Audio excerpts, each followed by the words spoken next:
Yeah.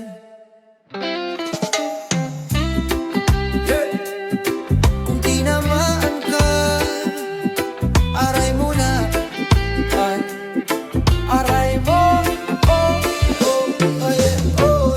Kung tinamaan ka, aray mo na yan.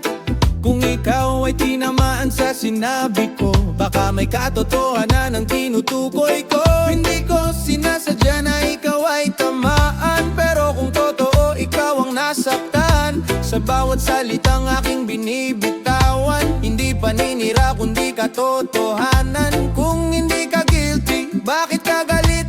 Baka naman tama ang aking nasambit. Huwag kang magalit kung tinamaan ka, baka ikaw yan. Alam mo na ba doon, aray mo? Kung tinamaan ka sa mga salitang totoo naman, di ba aray mo? Kung napaisip ka, baka ikaw ang tinutukoy ko talaga, aray mo. Huwag kang magalit kung katotohanan ay pilit mong iniwasan. Sa mundong puno ng drama at paandar, real talk lang, walang personal. Kung wala kang ginagawa, chill ka lang. Pero kung guilty ka, bakit ka nagagalit agad? Hindi ko problema kung tinamaan ka, basta ako totoo lang sa salita. Sa bawat